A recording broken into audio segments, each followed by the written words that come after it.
Champ de tension entre le droit commercial et le droit fiscal. Un article de blog de Jasmine Scherer. Conformément à l'article 58 alinéa 1 littera A de la loi fédérale sur l'impôt fédéral direct, le bénéfice net imposable se fonde sur le solde du compte de résultat. En principe, le résultat imposable s'entend au sens du droit commercial ou du résultat comptabilisé selon le droit commercial. Importance déterminante et importance déterminante inversée. Le principe de l'importance déterminante signifie que seules les charges et les revenus qui sont effectivement comptabilisés sont fiscalement déductibles ou imposables. Il est possible de s'écarter de ce principe uniquement si la loi sur la fiscalité prévoit expressément un écart. C'est notamment le cas pour les provisions qui ne se justifient pas, plus, au sens du droit commercial ou les provisions récupérées.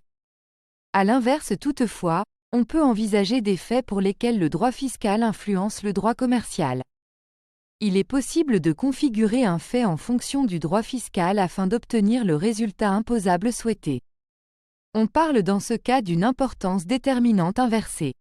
Étant donné la variété des exemples d'influence réciproque, l'énumération ci-après ne peut prétendre à l'exhaustivité. Un exemple simple, les corrections de valeur de stock de marchandises et de débiteurs pour lesquels s'appliquent souvent les forfaits fiscalement admis. Par exemple, un tiers de la valeur marchande, circulaire de l'AFC du 26 novembre 1951 relative aux amortissements sur les stocks de marchandises dans la 7e période de l'impôt pour la défense nationale. La diminution effective de la valeur est la plupart du temps négligeable, car les réserves latentes sont acceptées tant au plan du droit commercial que d'un point de vue du droit fiscal. La circulaire 37A du 4 mai 2018 relative au traitement fiscal des participations de collaborateurs auprès de l'employeur met en avant le principe de l'importance déterminante tout en précisant en détail quel est le traitement comptable autorisé à des fins fiscales. Étant donné que la comptabilisation à des fins fiscales ne correspond pas toujours au droit commercial, soit les entreprises exploitent toutes les possibilités en droit commercial, soit elles s'écartent des directives énoncées dans la circulaire. À cet égard, la question est légitime de savoir si les déclarations énoncées dans une circulaire suffisent pour justifier une norme corrective.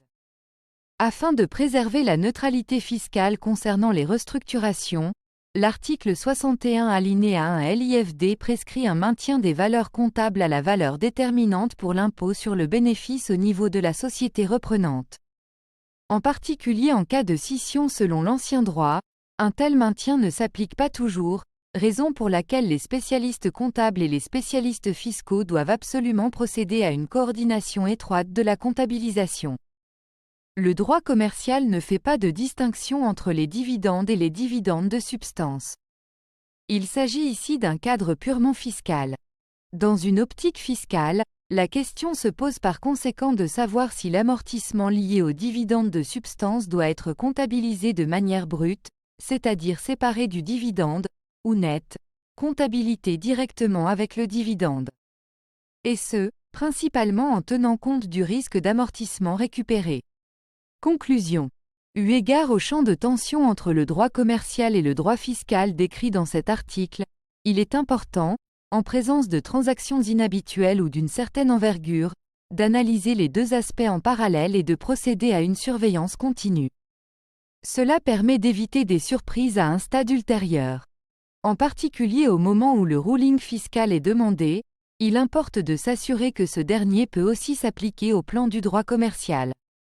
Enfin, il convient d'ajouter qu'à l'avenir il y aura non seulement un champ de tension entre le droit commercial et le droit fiscal, mais que, de surcroît, le traitement de transactions selon les normes comptables internationales prendra de l'importance. Et ce, dans le contexte du BEPF pilier 2 et du calcul des charges d'impôt par société.